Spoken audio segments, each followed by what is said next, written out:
Hello, my dear students. How are you all? I hope that you are happy, healthy, and fantastic. You are welcome to Symbolic Education. Symbolic Education में आपका स्वागत है. Dear students, आज की इस class में हम आपके 12th क्लास के इंग्लिश के बुक फ्लेमिंगो के चैप्टर नंबर 6 को स्टडी करने वाले हैं, जिसका नाम है पोइट्स एंड पैनकेक. जो ये आज का चैप्टर है, ये बहुत ही ज़्यादा विशेष चैप्टर है क्योंकि यह एक फिल्म स्टूडियो से संबंधित है जिसका नाम है जेमिनी स्टूडियो. और इसके बारे में जो हमें बता रहे हैं, जो हमारे लेखक है, वह एक तमिल लेखक है जिनका नाम है अशोकमित्रन. वह अपने उस समय के बारे में हमें बताना चाहते हैं जो कि उन्होंने जेमिनी स्टूडियो में बिताया और उस दौरान उन्होंने जेमिनी स्टूडियो में किए हुए अपने सारे अनुभव को हमसे शेयर करने की कोशिश की है. तो आइए शुरू करते हैं इस चैप्टर को. और इस चैप्टर की शुरुआत में अबाउट द ऑथर यानी कि अशोकमित्रन के बारे में कुछ बातें लिखी हुई हैं. तो आइए शुरू करते हैं. तो जैसे कि आप यहाँ पर देख सकते हैं कि चैप्टर का नाम है पोइट्स एंड पैनकेक और इसके ठीक नीचे आपके सामने लिखा हुआ है अबाउट द ऑथर यानी कि लेखक के बारे में. तो सबसे पहले इसमें बताया गया कि अशोकमित्रन जो कि हमारे जो लेखक है जिनका नाम है अशोकमित्रन, तमिल राइटर, एक तमिल लेखक जिनका जन्म 1931 में और जिनकी मृत्यु 2017 में हुई. रिकाउंट्स वो याद करते हैं, हिज ईयर्स अपने उन वर्षों को वो याद करते हैं एट जेमिनी स्टूडियो जो कि उन्होंने जेमिनी स्टूडियो में बिताए. इन हिज बुक अपनी एक पुस्तक में माई ईयर्स विद बॉस, जिस बुक का नाम है my years with boss, which talks about यानी कि जो बुक इन्होंने लिखी थी जिसका नाम है माई ईयर्स विद बॉस, तो उसमें ये अपने उस समय के बारे में हमें बताते हैं जो समय इन्होंने जेमिनी स्टूडियो में बिताया. और वो बुक किस बारे में बात करती है, which talks of the influence यानी कि वह बुक एक प्रभाव के बारे में बात करती है, ऑफ मूवीज़ यानी कि जो फिल्में हैं, फिल्मों का जो प्रभाव है उसके बारे में बात करती है. On every aspect of life in India यानी कि जीवन के हर पहलू पर बनी हुई जो फिल्में थी उनका प्रभाव, उनका असर भारत में सभी लोगों पर क्या पड़ा, उसके बारे में वह पुस्तक बात करती है. द जेमिनी स्टूडियोज़ यानी कि जो जेमिनी स्टूडियो है लोकेटेड इन चेन्नई जो कि चेन्नई में स्थित हैं, वॉज सेटअप इन 1940 जिसकी शुरुआत 1940 में हुई. It was one of the most influential film producing organization. जो ये जेमिनी स्टूडियो था यह सर्वाधिक फिल्में बनाने वाले संगठनों में से एक था. Of India in the early years of Indian film making जो कि भारत के शुरुआती दिनों में सबसे ज़्यादा फिल्में बनाने के लिए माने जाते थे. Its founder was S Vasan, जो इनके संस्थापक थे जिन्होंने इनकी शुरुआत की थी वह एस वासन थे. The duty of Ashokamitran in Gemini studio was, और जो हमारे लेखक हैं इनकी जो ड्यूटी थी जेमिनी स्टूडियो में वो यह थी कि to cut out the newspaper clipping and a wide variety of subjects and store them in a file. कि वह न्यूज़पेपर को कुछ कट करके यानी कि न्यूज़पेपर के अंदर कुछ खास क्लिपिंग, कुछ विशेष हिस्सा न्यूज़पेपर में से कट करके वह बहुत बड़ी मात्रा में उनको इकट्ठा करके अलग अलग विषय पर उनको इकट्ठा करते थे इन फाइलों में. Many of this had to be written out by hand कि बहुत सी क्लिपिंग को तो हाथों से लिखना पड़ता था. ऑल्दो हालांकि ही परफॉर्म्ड एन सिग्निफिकेंट फंक्शन कि वे कुछ खास कार्य नहीं करते थे यानी कि वह एक बहुत ही छोटा सा कार्य माना जाता था जिसको वो करते थे. He was the most well informed of all the members of Gemini family, लेकिन उनको जेमिनी परिवार के हर सदस्य के बारे में बहुत अच्छी नॉलेज थी. The following is extract from his book my years with boss, और जो आज का जो चैप्टर है जो कि नीचे आपके लिए लिखा हुआ है यह उनकी एक पुस्तक माई ईयर्स विद बॉस का एक छोटा सा अंश है. तो आइए शुरू करते हैं और ये देखते हैं कि इस चैप्टर के द्वारा लेखक हमें कौन कौन सी जानकारी देना चाहते हैं. तो इस चैप्टर की शुरुआत में अशोकमित्रन लिखते हैं कि pancake was the brand name यानी कि पैनकेक एक विशिष्ट नाम था यानी कि बहुत ही बड़ा नाम था. और द मेकअप मटेरियल यानी कि मेकअप का सामान बनाने वाला एक बहुत बड़ा नाम था. दैट जिसको जेमिनी स्टूडियो बॉट इन ट्रकलोड, जिसको जेमिनी स्टूडियो बहुत ही भारी मात्रा में खरीदा करता था. ग्रेटा गेर्गो एक स्वीडन देश की जो अभिनेत्री थी Greta Garbo must have use it कि ग्रेटा गेर्गो ने तो इस सामान को यूज़ किया ही होगा, ने भी सामान को यूज़ किया होगा. And Vyjayanthimala must also have use it, और भारत की जो अभिनेत्री वैजंती माला थी उसने भी इस सामान का प्रयोग किया होगा. बट लेकिन रति अग्निहोत्री में not have even heard of it, लेकिन रति अग्निहोत्री नाम की जो अभिनेत्री थी उन्होंने शायद ही इसका नाम सुना होगा. The makeup department of the Gemini studio was in the upstair of building, जो जेमिनी स्टूडियो का जो मेकअप डिपार्टमेंट था, यानी कि जहाँ पर कलाकारों का मेकअप किया जाता था, वह उस बिल्डिंग के ऊपर वाले माले पर हुआ करता था। आप इस सेंटेंस को ध्यान से देखेंगे कि the makeup department of the Gemini studio was in the upstairs, यानी कि वह एक जीना ऊपर चढ़ करके जाते थे, तो ऊपर बनाया गया था ऑफ ए बिल्डिंग, एक बिल्डिंग में, दैट वॉज बिलीव्ड, जिस बिल्डिंग को माना जाता था to have been Robert Clive's stable, यानी कि जिस बिल्डिंग को रॉबर्ट क्लाइव्स का एक अस्तबल माना जाता था। अ डजन अदर बिल्डिंग्स, और अन्य लगभग दर्जनों मंजिलें, इन द सिटी, उस शहर में, आर सेड, उनके बारे में बताया जाता है, to have been his residence, यानी कि जो रॉबर्ट क्लाइव्स हैं वह उस शहर के लगभग दर्जनों बिल्डिंगों में निवास करता था। फॉर, क्योंकि हिज ब्रीफ लाइफ, कि जो उसका छोटा सा जीवन था, संक्षिप्त जीवन था, एंड इवन ब्रीफ और स्टे, और उससे भी छोटा जो उसका ठहराव था, यानी कि वो जो वहाँ पर रुकते थे बहुत ही कम समय के लिए, इन मैड्रास, मद्रास में, Robert Clive seems to have done a lot of moving, ऐसा लगता है कि रॉबर्ट क्लाइव ने बहुत सारी जगह को बदला होगा रहने के लिए, बेसाइड, और इसके साथ साथ फाइटिंग सम इम्पॉसिबल बैटल, और कुछ असंभव सी लड़ाइयाँ भी उसने लड़ी होगी, इन remote corner of India, Bharat के दूर दराज कोने कोने में उसने बहुत सी लड़ाइयाँ भी लड़ी होंगी, एंड मैरिंग अ मेडन, और एक सुंदर सी लड़की से शादी करना, in saint Mary's church, saint Mary's church में, in fort saint George, saint George के जो सेंट मैरीज जो चर्च था उसमें एक सुंदर सी लड़की से शादी करना, इन मैड्रास, मैड्रास में, यानी कि इसमें बताया गया है कि जो वो बिल्डिंग थी जिसमें ये जेमिनी स्टूडियो स्थित था, उस बिल्डिंग में जो जीने से चढ़ करके जो ऊपर का जो हिस्सा था, यानी कि जो सेकंड जो मंजिल थी, उसमें इसका अपार्टमेंट बनाया गया था जहाँ पर कलाकारों का मेकअप किया जाता था, और जिस बिल्डिंग को माना जाता था कि वो रॉबर्ट क्लाइव्स का कभी एक अस्तबल रहा होगा। और साथ साथ इसमें यह भी बताया था कि क्योंकि जो उसका जो संक्षिप्त जो जीवन था, यहाँ तक कि उसका बहुत ही कम समय के लिए मैड्रास में रुकना, यह बताता है कि इसके अलावा कि साथ साथ उन्होंने बहुत सी इम्पॉसिबल यानी कि असंभव सी लड़ाइयाँ भी लड़ी होंगी जो कि भारत के दूर दराज के कोनों में थी, और एक सुंदर सी लड़की से मैड्रास के एक चर्च में शादी करना।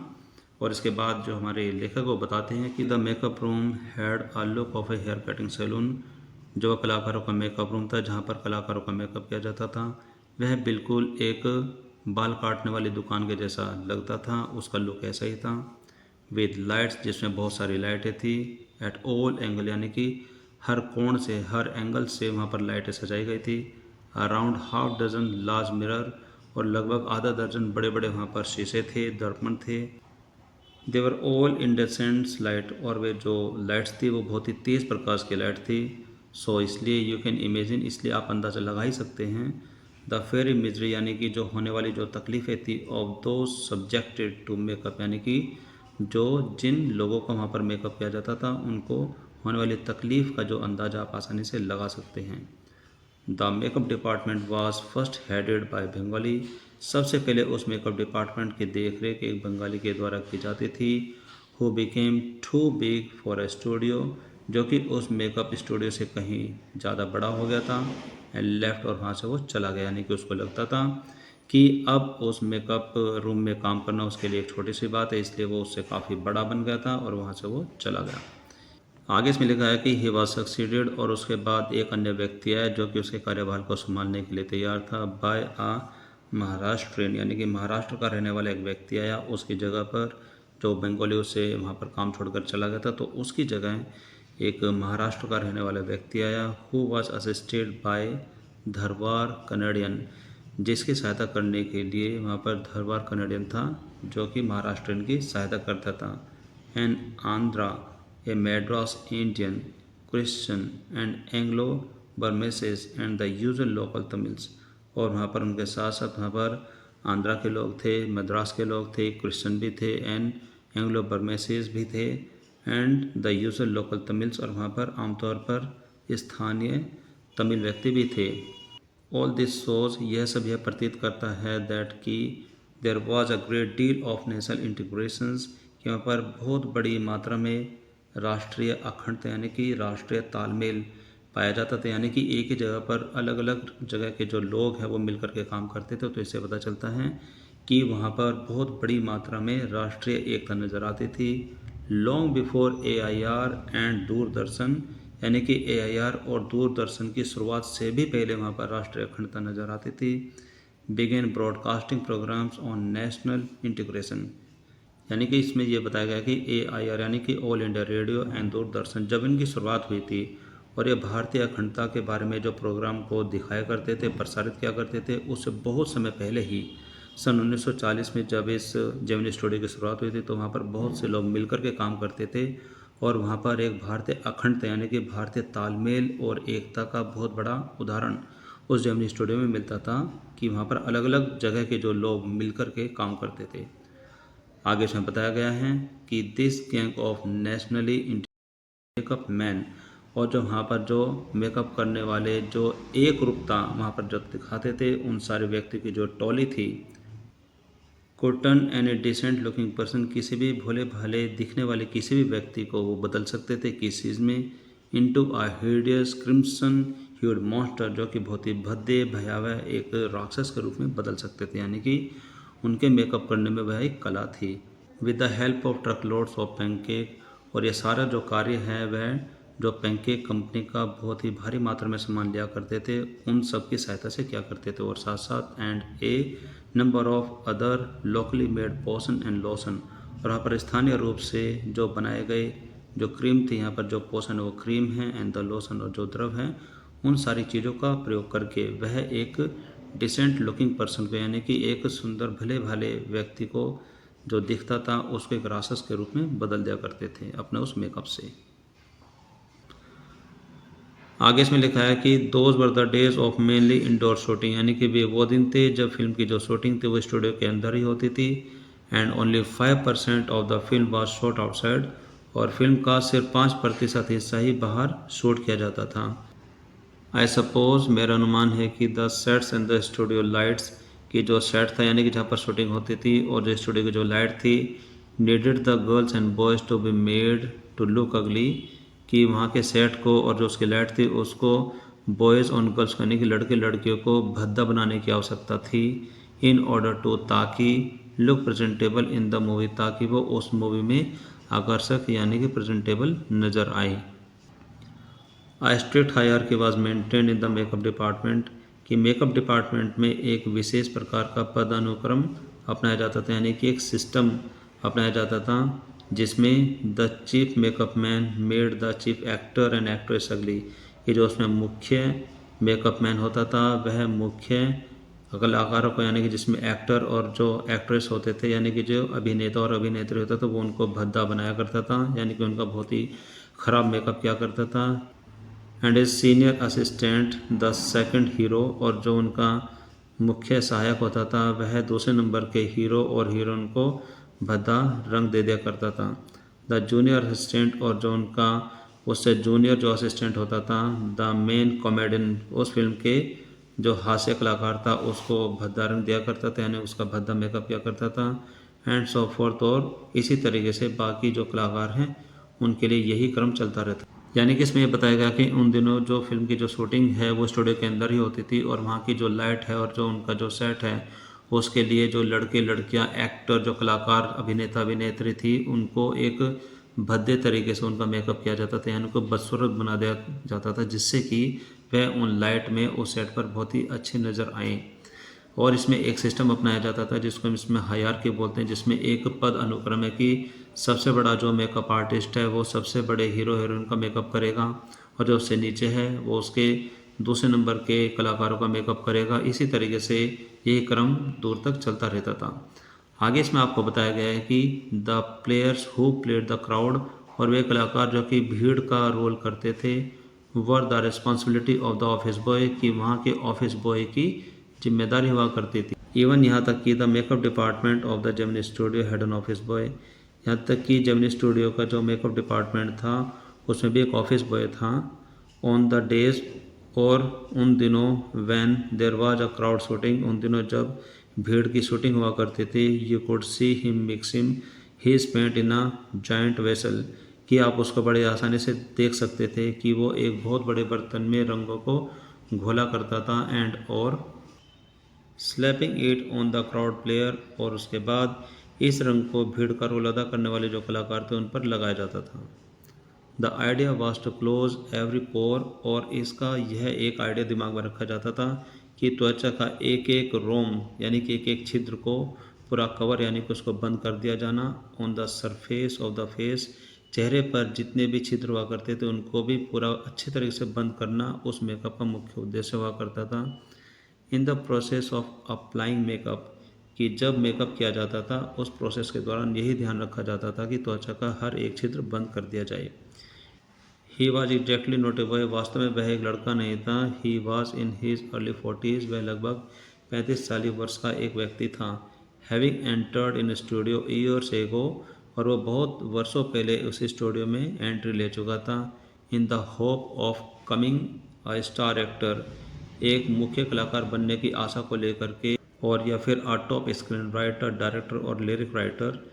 या फिर वह एक बहुत बड़ा स्क्रीन राइटर या फिर डायरेक्टर या फिर लिरिक राइटर बनने की चाह रखता था। He was a bit of a poet, और वह थोड़ा थोड़ा कवि भी था। आगे इसमें आपको बताया गया है कि इन दोज डेज, उन दिनों, I worked in a French cubic, कि उन दिनों में एक कोठरी में काम करता था। To all side of it, जिसकी दो पूरी की पूरी जो साइड थी और फ्रेंच विंडोज़, वो फ्रेंच विंडोज़ हुआ करती थी। I did not know that time, में मुझे उस समय ये नहीं पता था। Those were called French windows, की उनको फ्रेंच विंडोज़ कहा जाता है। सीइंग मी, मुझे देख करके, sitting at my desk tearing up newspapers day in the day out, यानी कि पूरे दिन मुझे मेरी सीट पर बैठा देख और न्यूज़पेपर फाड़ते हुए देख। मोस्ट पीपल, ज़्यादातर लोग, thought I was doing next to nothing,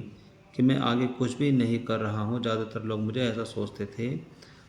it is like that the boss thought likewise too, कि शायद हो सकता है कि जो बॉस थे वो भी मेरे बारे में ऐसा ही सोचते हों। सो इसलिए एनी वन, हर कोई वह व्यक्ति,